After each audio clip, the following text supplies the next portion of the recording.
Okay, so let's start with lecture 2. We are doing quantum cryptography, lecture 2.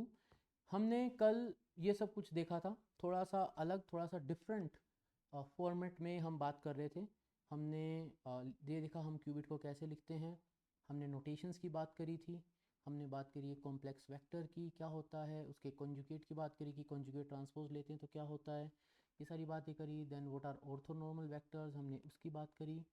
And then we सो कि हम जब लिखते हैं जो नोटेशन होती है हमारी, जो ब्रा एंड कैट नोटेशन है, वो क्या होती है ना. ये सब अपन ने देखा था और सारी उसकी अंडरलाइंग कंडीशंस को चेक किया था, राइट.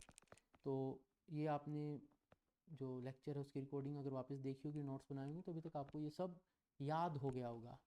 आज हम क्वेश्चन करेंगे जैसे कि fine. So if I tell you that you are being given that psi equals to 0.8 in the state 0 and 0.6 in the state 1. अगर psi ऐसे दिया हुआ है तो आप इसको सिंप्लीफाई करके कैसे लिखेंगे. तो आप इसको ऐसे लिख सकते हैं, ये बेसिस वेक्टर है इफ़ यू कैन रिकॉल, और इसको मैं ऐसे लिख सकता हूँ 1 0. ये भी बेसिस वेक्टर है, इसको मैं लिख दूंगा 0 1. तो इसको मैं लिख सकता हूँ 0.80. I will multiply this inside, और इसको मैं लिख दूंगा 0 एंड 0.6. मैंने मल्टीप्लाई कर दिया अंदर, तो ये हो जाएगा 0.8 एंड 0.6. ठीक है. अब यहाँ पर you might be asking a question to yourself कि इसमें मैंने ये क्यों नहीं चेक किया कि ये नॉर्मलाइज्ड है कि नहीं. नॉर्मलाइज्ड कंडीशन क्या थी, alpha square beta square should be 1. तो 0.8 का स्क्वायर करेंगे एंड 0.6 का स्क्वायर करेंगे तो yes that comes equals to 1. तो ये पहले से पता था, इसलिए अपन ने चेक नहीं किया. Okay, now let's try one more. एक और करके देखते हैं अपन. जितना आप ये मेरे साथ लिखते चलेंगे आपको याद होगा, जितना आपको याद होगा आपके लिए आगे ये कोर्स उतना ही आसान होता चला जाएगा. मैं बोलता हूँ that Sai is cos theta 0. मैंने बताया ना कि साई ये अल्फ़ा बीटा जो कोफिशिएंट्स हैं इनकी वैल्यू कुछ भी हो सकती है. There is no restriction on that, but this is the condition that they have to follow. तो यहाँ पे देखो cos square theta sin square theta 1 होता है. तो directly if I skip all the intermediate steps मैं ऐसे लिख सकता हूँ that psi equals to cos theta sin theta. ऐसे लिख सकते हैं, राइट. ओके, अब एक और एग्जांपल मैं देख लूँ. मैंने ये भी बताया था कि cos थीटा sin थीटा के अलावा it can be a complex number also. तो मैं लिखूँ psi equals to iota 0. You know iota, right. Iota is under root of -1, जहाँ से इमेजनरी दुनिया चालू होती है. And I have 0 1. Now you check, this is alpha, this is beta. अब आपको चेक करना है. तो आप जब इसको नॉर्मलाइज करेंगे तो नॉर्मलाइजेशन के अंदर आप बोलेंगे ये जो भी आपको दिया हुआ है आप इसके मैग्नीट्यूड का स्क्वायर करेंगे. तो जब आप इसके मैग्नीट्यूड का स्क्वायर करेंगे तो मैग्नीट्यूड ऑफ अल्फ़ा का स्क्वायर करेंगे. जब कॉम्प्लेक्स होगा, तो यहाँ पे कॉम्प्लेक्स नहीं था तो अपन सीधा अल्फ़ा स्क्वायर बीटा स्क्वायर लिख रहे थे. तो इसके मैग्नीट्यूड का स्क्वायर करेंगे then it will come to as 1, और 0 का स्क्वायर 0, तो 1 + 0 विल बी 1. और जब मैं इसको लिखूंगा तो I can write psi as ही. बात ध्यान रखना, ठीक है. मैग्नीट्यूड का स्क्वायर करा मैंने यहाँ पे मैं रियल नंबर्स ले रहा था तो मैं मैग्नीट्यूड नहीं लगा रहा था. यहाँ पे मैंने मैग्नीट्यूड लगा दिया क्योंकि जब इसका स्क्वायर करूँगा -1 आएगा, उसका मैग्नीट्यूड लूँगा 1 हो जाएगा. तो psi can be written as I और नीचे 0, राइट. राइट. ओके, एक और कर लेते हैं यहाँ पे अपन. नंबर 4 मैंने बोला psi equals to iota upon under root 2 0 plus 1 upon root 2 1. Okay, अगर आप भी कर रहे हैं साथ में तो करें, और मैं यहाँ पे करता हूँ. तो this guy is alpha, this guy is beta. तो अल्फ़ा के मैग्नीट्यूड का स्क्वायर बीटा के मैग्नीट्यूड का स्क्वायर कितना होगा. तो ये हो जाएगा 1/2, ये होगा 1/2, and this is 1. So good.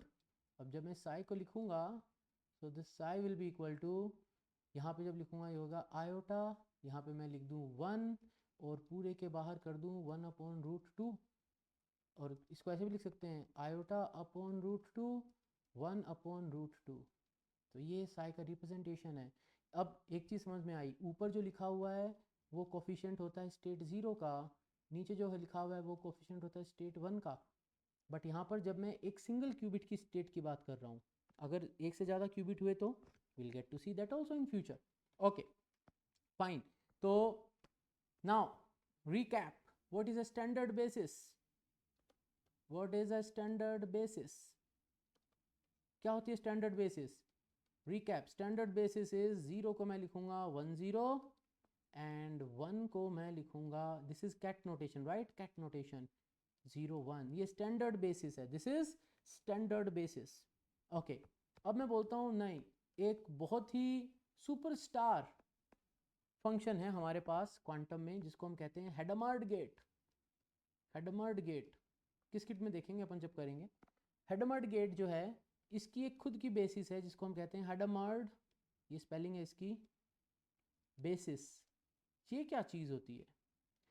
तो क्वांटम में we can easily change these basis, हम इस बेसिस को चेंज कर सकते हैं बहुत इजीली। कैसे? हेडमार्ड बेसिस क्यों सुपरस्टार है? क्योंकि Hadamard basis is the magical tool of superposition, और सुपरपोजिशन ही है जिसके बारे में हम इतनी देर से बात कर रहे हैं। When you talk about superposition, कि हम सुपरपोजिशन कर देते हैं क्यूबिट का, क्यूबिट क्वांटम स्टेट का, वो ये है। तो जब हम हेडमार्ड बेसिस की बात करते हैं तो जैसे यहाँ पे हम 0 और 1 लिख रहे हैं, या आप याद रखेंगे हेडमार्ड बेसिस में होता है plus and minus. Okay, standard basis में होता है 0 एंड 1, हेडमार्ड बेसिस में होता है plus and minus. We define plus as 1 upon under root 2 combination of 0 plus 1। Beautiful, will see ये क्या मतलब है इसका। एंड माइनस में क्या होगा? तो इंट्यूटिवली भी हम सोचें तो ये होता होगा, और तो क्या होगा यहाँ पे माइनस आ जाएगा। बिल्कुल एग्जैक्टली सेम, ऐसा ही होता है। तो ये जो हम हेडमार्ड बेसिस की बात कर रहे हैं यहाँ पर हमारे पास, अब इसको देखो ये क्या है, इसको मैं कैसे लिख सकता हूँ? मैं इसको ऐसे लिख दूँ 1 अपॉन रूट 2, एंड मैं यहाँ पे लिख दूँ 0 का क्या लिखता हूँ 1 0 प्लस यहाँ पे 0 1, ऐसे लिख दूँ, लिख दिया। फिर क्या करेंगे इसको अपन? तो अब जब मैं इनको ऐड करूँगा यहाँ पर, तो जब मैं यहाँ पे ऐड कर रहा था ना, ये ऐसे ऐड ही तो कर रहा था इनको, when we were doing that, तो ये ऐसे लिख रहे थे ना, है ना, यहाँ पे देखो सब ऐड ही तो हो रहे हैं, ये 0 cos थीटा साइन थीटा 1, तो उसी तरीके से इसको ऐड कर रहे हैं। तो जब मैं ऐड करूँगा तो जब इसके अंदर जाएगा तो जाएगा 1 अपॉन रूट 2, और जब इधर आएगा तो 1 अपॉन रूट 2, तो ये प्लस हो गया। एंड सिमिलरली इसको लिखेंगे तो 1 अपॉन रूट 2, इसको 1 0, यहाँ पे माइनस, यहाँ पे 0 1, तो ये हो जाएगा 1 upon root 2 minus 1 upon root 2। ये माइनस है ना, तो जब इधर जाएगा तो माइनस हो जाएगा, यहाँ पे तो माइनस का साइन आ गया। ओके, ये मैंने हेडमार्ड बेसिस बना दी। फाइन, अब मैथ्स कर रहे हैं अपन। मैं आपको बोलता हूँ कि आप अब मुझे, तो the question here is forget about physics, कैसे करते हैं, क्या करते हैं, how you are going to do that on a hardware, कैसे इंप्लीमेंट करोगे, forget about that. But I am asking you that you have to express the standard basis in terms of Hadamard basis। आपको ये करना है, ये आपको task दिया गया, बड़ा बड़ा भारी भरकम टास्क है, you have to do that. आपने स्टैंडर्ड बेसिस देख लिया एंड आपने हेडमर्ड बेसिस देख लिया, अब आपको स्टैंडर्ड बेसिस को हेडमर्ड बेसिस की टर्म्स में लिखना है। मतलब you have to express 0 in terms of plus and minus, you have to express 1 in terms of plus and minus। इसका ही मतलब है, ये जो लिखा है ना, इसका ही मतलब है कि 0 को, जैसे मैं यहाँ पे 0 लिखता था ना, बस 0 लिख के छोड़ दिया, और मैंने यहाँ पे जब प्लस को लिखा तो कैसे लिखा, प्लस को मैंने इन टर्म्स ऑफ 0 एंड 1 लिखा, मैंने माइनस को कैसे लिखा, इन टर्म्स ऑफ 0 एंड 1 लिखा। अब मैं उल्टा चाह रहा हूँ, मैं चाह रहा हूँ कि आप 0 को प्लस और माइनस की टर्म्स में लिखें, 1 को प्लस और माइनस की टर्म्स में लिखें। ठीक है, लिख देते हैं, कैसे करेंगे इसी को देखो। इसको मैं वापस लिखता हूँ इन दोनों को, ठीक है।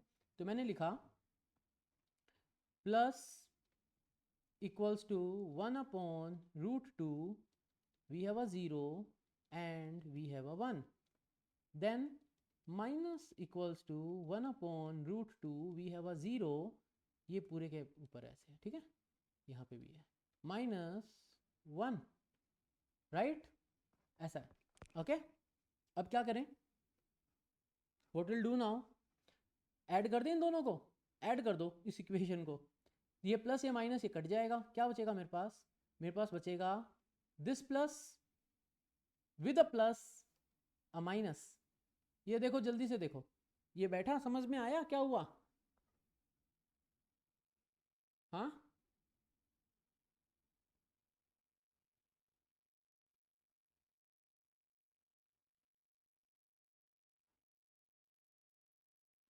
ओके फाइन, आ गया ना समझ में, ऐड कर दिया इन दोनों इक्वेशन को, ये equation 1, let's go back to our basic classes school में, एडिंग इक्वेशन 1 and 2, ये दोनों इधर होके ऐड हो गए, यहाँ पर क्या मिलेगा मुझे 1/√2, यहाँ पे 0, 1/√2 यहाँ पे 0, तो ये हो जाएगा ट्वाइस ऑफ 1/√2 एंड 0, और ये प्लस माइनस कैंसिल हो जाएगा, इसको मैं काटूंगा तो ये √2 ऊपर आ जाएगा, इसको नीचे ले जाओ तो ये बन जाएगा 0, रीअरेंज कर दूं तो 0 equals to 1/√2 plus and minus. अब देखो कर दिया अपन ने, हमने स्टैंडर्ड बेसिस के 0 को इन दोनों की टर्म्स में एक्सप्रेस कर दिया, yes we did it beautifully. यहाँ पर जब हम प्लस को लिख रहे हैं तो we are writing plus in terms of 0 and 1, यहाँ पर we are writing the 0 in terms of plus and minus, ये पूरा ब्रैकेट यूँ आएगा, ठीक है, ओके फाइन। अभी तो 1 को भी करना है, अच्छा है, यहाँ तक फिर से एक बार let's go through this again, है ना। तो ये स्टेप्स जो हैं ये बाय डेफिनेशन मैंने यहाँ से उठाए, and then I simply added equation 1 and 2 and rearranged it, ठीक है। अब फिर से करते हैं, मैं फिर से बोलता हूँ, अब मैं क्या बोल रहा हूँ, again I know that plus is 1/√2 0 plus 1 and minus is 1/√2 0 minus 1। अब क्या करें, सब्ट्रैक्ट कर दो हाँ, माइनस माइनस और माइनस माइनस का प्लस, ऐसे करते थे ना बचपन में, वही कर दो, तो हो जाएगा प्लस बीच में माइनस का sign and minus equals to, अब ये कैंसिल हो गया, लेकिन ये ब्रैकेट यूँ है ना, ये ध्यान रखना, तो 1/√2 जो है वो 1 के सामने तो रहेगा, तो ये हो जाएगा ट्वाइस ऑफ 1/√2 एंड 1। अब इसको यहाँ से उड़ाएंगे तो ये √2 हो जाएगा, तो we will get 1 equals to plus minus minus upon √2, तो मैंने इसको भी कर दिया, ब्यूटीफुल, बहुत अच्छा लगा। तो अब यहाँ पे एक साथ लिख दें, तो 1 को ऐसे लिख सकते हैं एंड 0 को ऐसे लिख सकते हैं, ये right, we can do this way and this is done beautifully, we did it, beautifully did it, okay. तो हमने क्या देखा आज, हमने देखा कुछ तो क्वेश्चन सोल्व करें हमने, एंड क्वेश्चन सोल्व करने के बाद हमने हेडमर्ड गेट को देखा,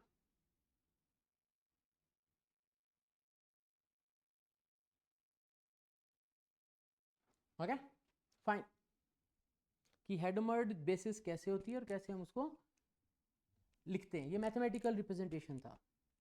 अब एक क्वेश्चन, ये जितना कुछ भी हम कर रहे हैं ना, ये सिंगल क्यूबिट है, जो कुछ भी ये करा अपन ने अभी, एक सिंगल क्यूबिट है जिसकी स्टेट या तो 0 हो सकती है या 1 हो सकती है। Now a big question comes and the question says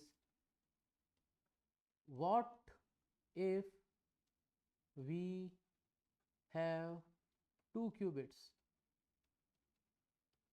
2 qubit होंगे तो कैसे रिप्रेजेंट करेंगे mathematically, how we are going to represent 2 qubits. तो मान लो मेरे पास 2 क्यूबिट हैं, तो ये मेरा क्यूबिट 1, ये मेरा क्यूबिट 2, क्यूबिट 1 को रिप्रेजेंट करने के लिए मैं यूज़ करूँगा साई ए, जो क्यूबिट 1 को मैं ए बोल दूँ, इसको मैं बी बोल दूँ, तो उसको मैं यूज़ लिखूँगा साई बी, ये मेरे 2 क्यूबिट्स हैं, ठीक है। अब यहाँ पे थोड़ा सा अपन समझेंगे। सबसे पहले क्या समझेंगे? सबसे पहले हम जाते हैं कल वाले टॉपिक में और हम यहाँ आते हैं।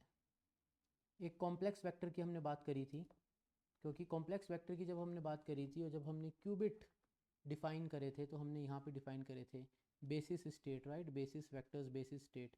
तो ज़ीरो के लिए हमने ये डिफ़ाइन किया था, ये ज़ीरो को रिप्रेजेंट कर रहा है, और वन के लिए ये डिफ़ाइन किया था, वन को रिप्रेजेंट कर रहा है, राइट। अब अगर मेरे पास दो क्यूबिट हैं, just think in terms of simple bit. मान लो दो बिट है मेरे पास, क्या क्या पॉसिबिलिटी हो सकती है? 0 0 0 1 1 0 1 1, these are the possibilities for two bit system, right. दो बिट है मेरे पास, तो ये कॉम्बिनेशन हो सकता है मेरे पास 0 0 0 1 1 0 1 1, ओके। अब मैं जब क्यूबिट की बात कर रहा हूँ, तो मान लो ये क्यूबिट स्टेट ज़ीरो में है, ये क्यूबिट भी स्टेट ज़ीरो में है, ये क्यूबिट स्टेट ज़ीरो में है, ये क्यूबिट स्टेट वन में है, ये क्यूबिट स्टेट वन में है, ये क्यूबिट स्टेट ज़ीरो में है, ये क्यूबिट स्टेट वन में है, ये क्यूबिट भी स्टेट वन में है। Can you see this? So what we are getting here, what we are getting here, इसको मैं लिखूंगा तो कैसे लिखूंगा कि जब मेरे पास दो क्यूबिट का सिस्टम है, तो जैसे दो बिट के सिस्टम को 0 0 0 1 1 0 1 1 लिखते थे, दो क्यूबिट के सिस्टम को मैं ऐसे लिखूंगा 0 0 स्टेट, 0 1 स्टेट, 1 0 स्टेट, 1 1 स्टेट। देख लो इसको आराम से, note it down also, right. तो जब मैं बात कर रहा हूँ टू क्यूबिट सिस्टम की, तो मेरे जो दो क्यूबिट हैं उनकी जो दो स्टेट मैं डिफाइन कर रहा हूँ, एक ज़ीरो स्टेट एक one state, but then qubit one zero और वन में से किसी में भी हो सकता है, तो क्यूबिट टू भी ज़ीरो और वन में किसी में भी हो सकता है, यानी मेरे पास ये चार पॉसिबल कॉम्बिनेशन आ गए, ओके। अब मैं इनको रिप्रेजेंट कैसे करूँगा? Again I will go back, we have to relate it with the basics.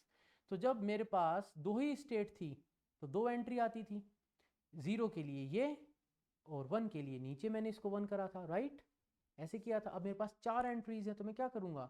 तो जब मैं स्टेट 0 0 को लिख रहा हूँ, तो मैं बोलूँगा स्टेट 0 0 का वेक्टर कैसा होगा?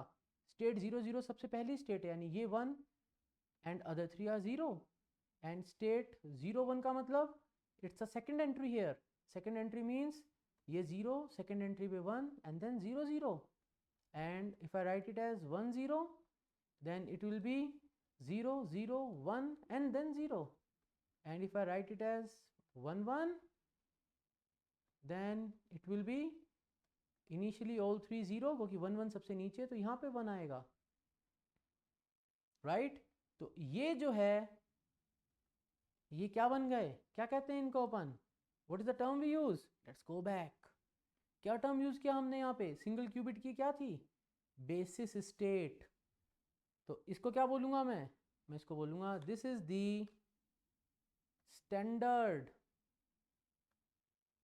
Basis for two qubit system. समझ में आ रही है बात दोस्तों? तीन क्यूबिट होंगे तो ये और बड़ा हो जाएगा, तो मैं क्या बोलूँगा? दो क्यूबिट में एंट्री कितनी है? 2 की पावर n, तो दो पे 2 की पावर 2 हो गई, तीन पे 2 की पावर 3, यानी यहाँ पे 2 की पावर 3 होगी, और ऐसे कितने कॉम्बिनेशन बनेंगे?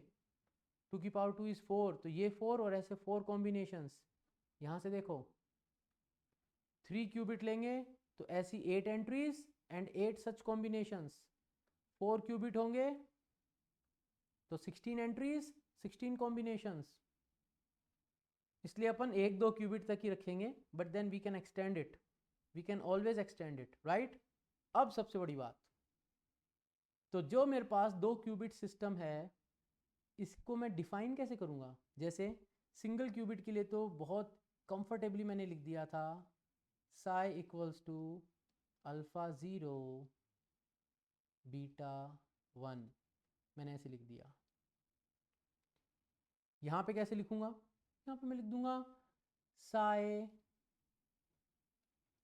ए B equals to alpha, I let's use alpha, okay. तो अल्फ़ा क्या यूज़ करें? फाइन, ऐसा करते हैं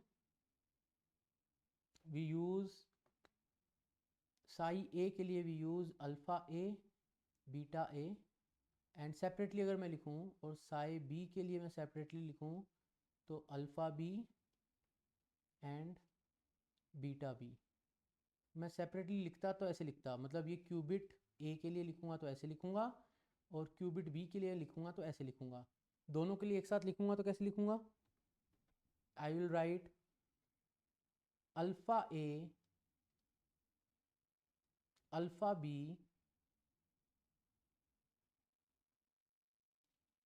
ज़ीरो ज़ीरो, है ना, अल्फ़ा ए अल्फ़ा बी।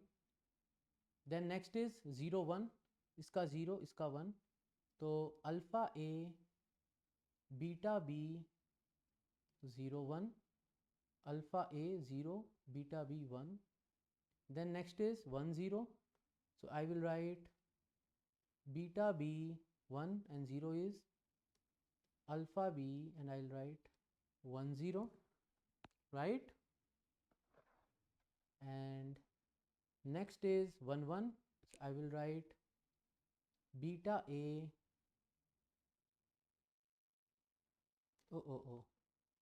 ये अल्फ़ा ए बीटा ए होगा, अल्फ़ा ए बीटा ए, ये गलत लिख दिया मैंने यहाँ पे, एक मिनट, क्योंकि बीटा बी तो दो हो गए फिर, है ना।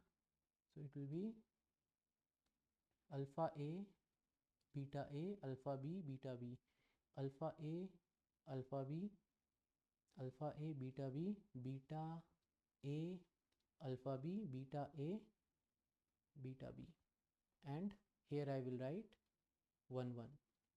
ओके, ये मैंने लिख दिया। अब अगर हर एक स्टेट के मिलने के चांस बराबर हैं, if there is equal probability of finding all the states, उस केस में जो मेरे पास ये नोटेशन होगी, मैं इसको ऐसे लिख सकता हूँ, half 0 0 plus half 0 1। you might think half क्यों लिख रहा हूँ, but you will get to know this, half 1 0 and half 1 1।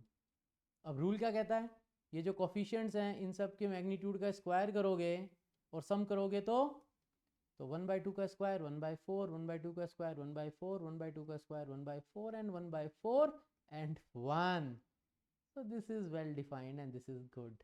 ये मैंने एक एग्जांपल लिया, it's not always this, right, it's not always this, okay, सदा ये यही नहीं होगा, ओके है ना। मैं तो एग्जांपल लिया मैंने, ये नोटेशन है, और यहाँ पर alpha A alpha B beta A beta B की वैल्यू, वही जो कॉम्बिनेशन है ये अलग अलग हो सकते हैं, बट रूल ये कहता है कि वो जो कॉम्बिनेशन होगा उस कॉम्बिनेशन में जो कोफिशिएंट्स आएंगे alpha A alpha B beta A beta B, इन कॉम्बिनेशंस का आप स्क्वायर करके ऐड करोगे सबको, तो it should be equal to 1, the sum should be equal to 1।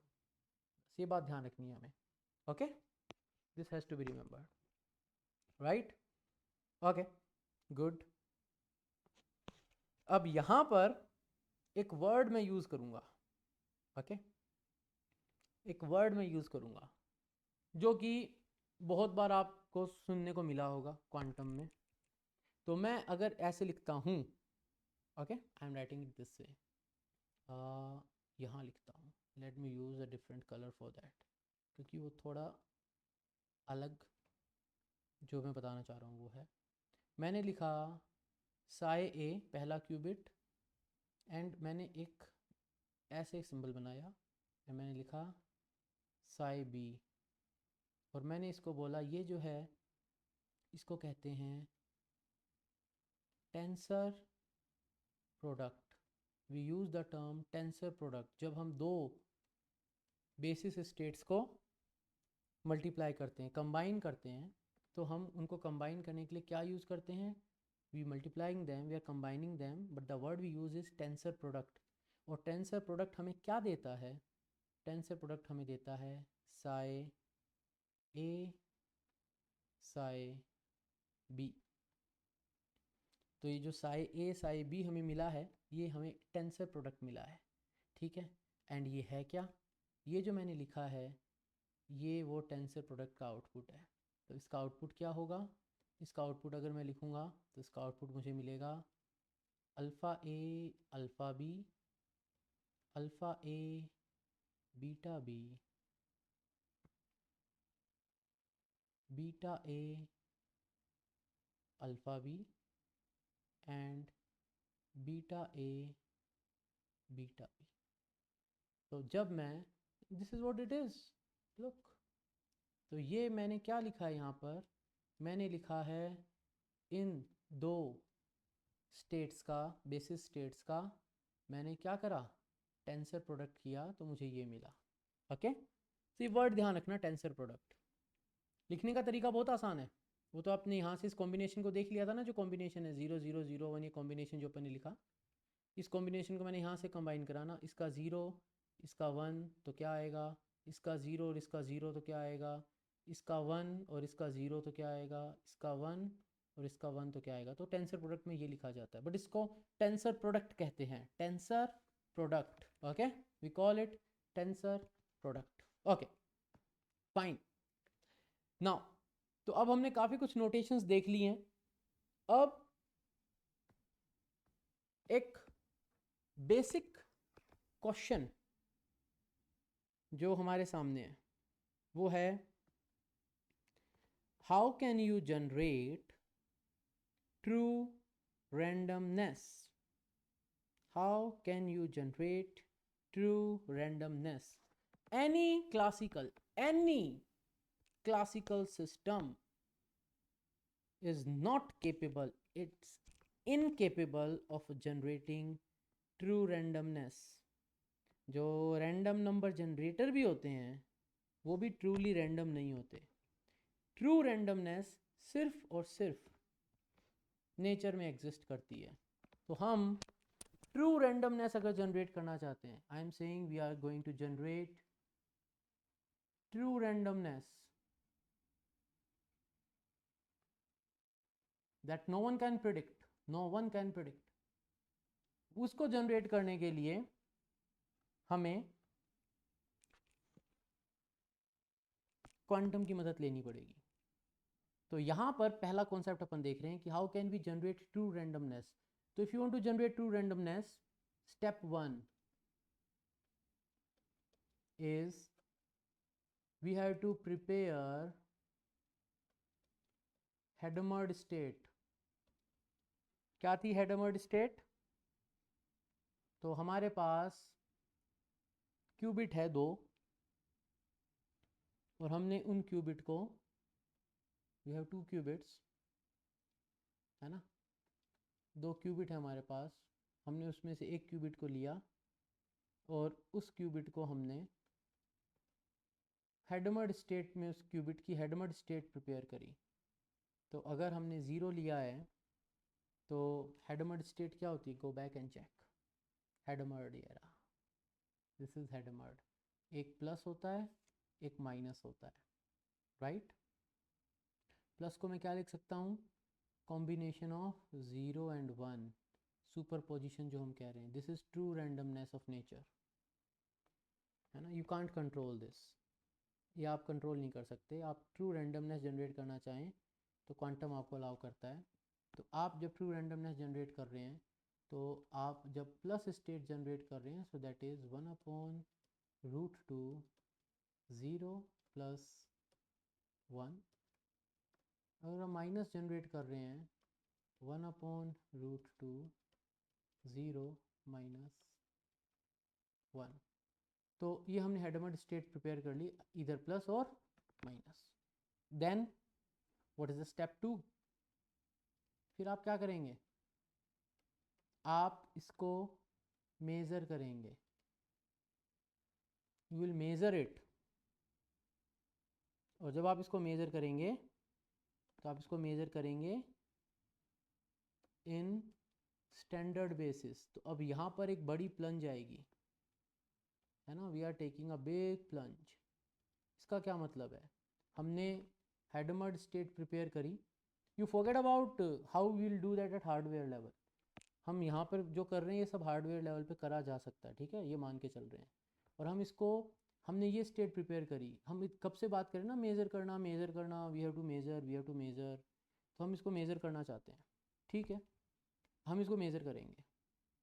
तो जब हम इसको मेज़र करेंगे, और मेज़र किस में करेंगे, स्टैंडर्ड बेसिस में। स्टैंडर्ड बेसिस यानी आइदर दिस और दिस, इसमें मेज़र करेंगे हम, ठीक है, will measure it in this, okay fine.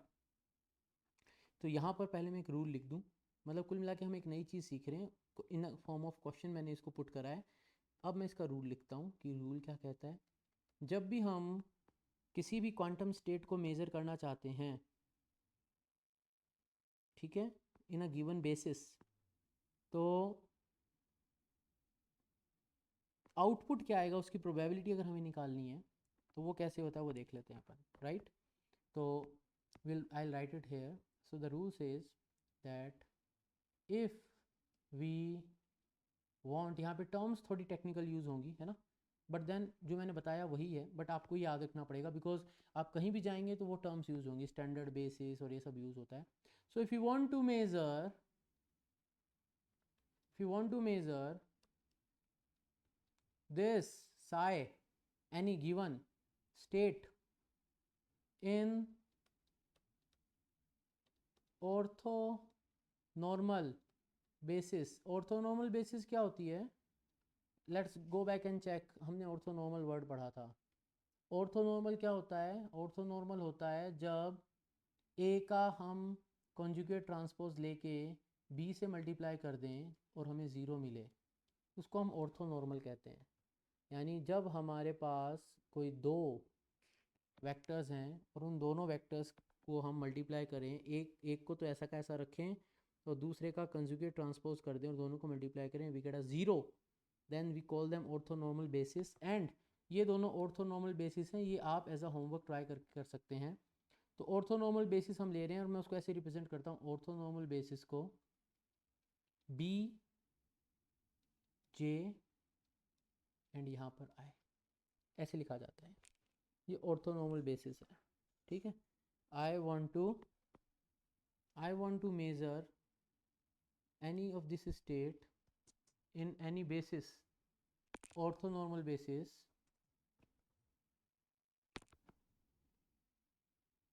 तो कैसे किया जाएगा,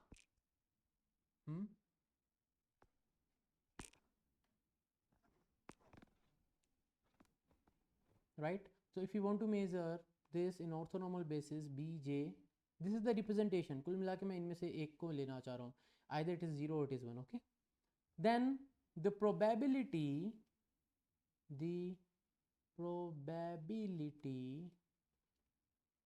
of observing the outcome, 0 या 1 में मेज़र कर रहा हूँ मैं, प्रोबेबिलिटी देखना चाहता हूँ कि क्या मिलेगा मेरे को, 0 मिलेगा या 1 मिलेगा, तो कोई भी एक आउटकम मुझे जो चाहिए उसके मिलने की प्रोबेबिलिटी क्या होगी। सो the probability will be probability of getting the any outcome either 0 और 1 विल बी इक्वल टू, अब यहाँ पे एक नई चीज़ आप फिर से पढ़ने वाले हैं तो उसको मैं ऐसे लिखूँगा B J, and look at this, this is bra notation, psi ket notation, magnitude squared. इसको मैं क्या बोलूँगा, इसको बोला जाता है B J inner new term product, क्या बोलते हैं, इनर प्रोडक्ट विद साई। तो ऐसे जब लिखा हुआ है, ऐसे जब लिखा हुआ है साई 1 साई 2, तो मैं इसको क्या बोलूँगा, this is inner product of Sai 1 and Sai 2, ये बोलूँगा मैं इसको, that's what I will say, okay, inner product. अब ये है क्या इनर प्रोडक्ट, अभी देखो अभी समझ में आ जाएगा, है ना, घबराना बिल्कुल भी नहीं है अपने को, बिल्कुल भी नहीं घबराना है, देखो we will do it right away, okay.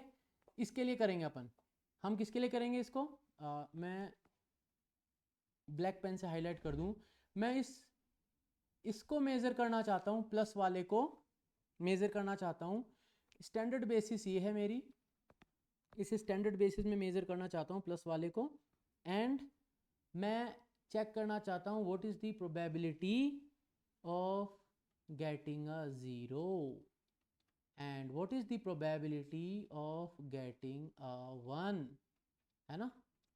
ठीक है, कैसे करेंगे देखो यहाँ पे बहुत इजी है, घबराना बिल्कुल भी नहीं, बहुत इजी है। तो मैं यहाँ पे लिखता हूँ I want to find probability of getting zero. तो क्या करेंगे, ये जहाँ यहाँ पे जो लिखा है वो यहीं लिख देना है, ठीक है। तो यहाँ पे ज़ीरो लिख दो। यहाँ पर क्या लिखना है, जिसके अंदर आपको मेज़र करना, आप इसको मेज़र करना चाहते हो स्टेट को, तो यहाँ पे प्लस है तो साई किसी के प्लस लिख दो, यहाँ पे ऐसे कर दो और इस पर स्क्वायर लगा दो। प्लस क्या होता है, प्लस ये होता है। अब क्या करोगे, अब आप यहाँ पे ऐसे लिख दोगे, ज़ीरो यूँ रखोगे, यहाँ पे लिखोगे 1/√2 ब्रैकेट में, यहाँ पर एक ज़ीरो है और एक 1 है। You are getting it right. मैं खाली प्लस जो यहाँ पे लिखा उसको रिप्लेस कर रहा हूँ, I am doing nothing else, I am doing nothing else. और फिर मैं यहाँ पर इसका स्क्वायर कर देता हूँ। अब क्या करेंगे, अब ब्रेक कर दो, इसको पहले इसके साथ फिर इसको इसके साथ। तो कैसे लिखेंगे, और 1/2 का स्क्वायर करेंगे, 1/√2 का स्क्वायर कर दो, ये तो स्क्वायर होकर बाहर आ सकता है, तो मैं इसको 1/2 लिख देता हूँ, इसको भूल जाओ, right, just forget about it. Bracket यहाँ लगाया। अब will play with these fellows, now let me change the colour again. मैं हाईलाइट करता हूँ, will play with, when I am taking this and this तो क्या होगा, and when I am taking this, oh, yellow is not visible, when I am taking this and this तो क्या होगा। तो जो मैंने ब्लू से अंडरलाइन किया है उसको मैं ब्लू में ही लिखता हूँ, तो यहाँ पे आ जाएगा ज़ीरो और यहाँ पे भी आ जाएगा ज़ीरो, ऐसे लिखा जाएगा। एंड देन बीच में प्लस का साइन है, जो मैंने रेड से हाईलाइट किया है उसको मैं रेड में लिखूँगा, तो ये हो जाएगा ज़ीरो, ये हो जाएगा 1, ठीक है, राइट, ओके। अब रूल क्या कहता है, ये कौन सी नोटेशन है, bracket notation. Let's go back, let's go back, go back. तो जब मैं ब्रैकेट नोटेशन की बात कर रहा हूँ, ये ऑर्थोनॉर्मल बेसिस हैं 0 एंड 1, इनको आप मल्टीप्लाई करके देखो क्या मिलेगा, मल्टीप्लाई दिस विद दिस क्या मिलेगा, 1 multiply by 0 0 and 0 multiplied by 1 will be 0, you will get a 0. This multiply by this, 1 multiply by 0 plus 0 multiply by 0, right, इसको इससे जब आप मल्टीप्लाई करेंगे you will get 0। ये दोनों को मल्टीप्लाई करेंगे, यानी हम जब ऐसे लिखते हैं तो इस रिप्रेजेंटेशन को हम फॉलो करते हैं ब्रायन कैट को, तो ये हमारा क्या है, दिस इज इनर प्रोडक्ट, ये टर्म हमने आज सीखा है, इनर प्रोडक्ट, राइट, और ये ज़ीरो होता है, दिस इज ज़ीरो, ठीक है।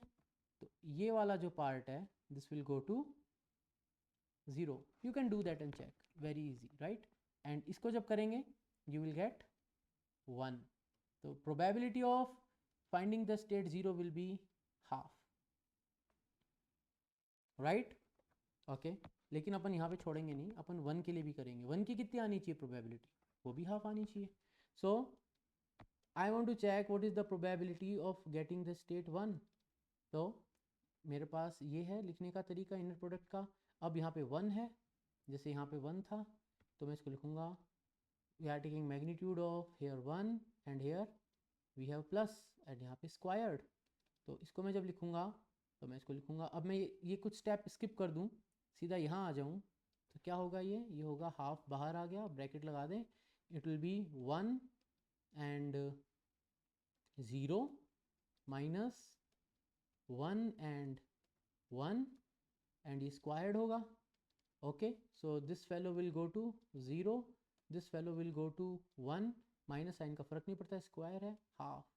सो the probability of reading the state as 1 is half, probability of finding the state 0 is half, means हेडमर्ड gate जो है वो किसी भी क्यूबिट को इक्वल प्रोबेबिलिटीज़ के साथ 0 और 1 में कंप्लीटली डिस्ट्रीब्यूट कर देता है, मतलब हाईली बैलेंस्ड।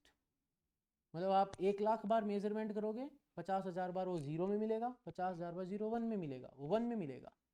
लेकिन कौन सी 50,000 बार मिलेगा वो आप नहीं बता सकते, हो सकता है पहली 10 बार 0 में और फिर कंटिन्यूसली अगले 50,000 बार 1 में मिले एंड देन बचे हुए पूरे टाइम 0 में मिले, या फिर first 0 then 1 then 1000 times 0 then 1 then 0 और ऐसे मिक्स होता चला जाए. Okay, now a homework for you.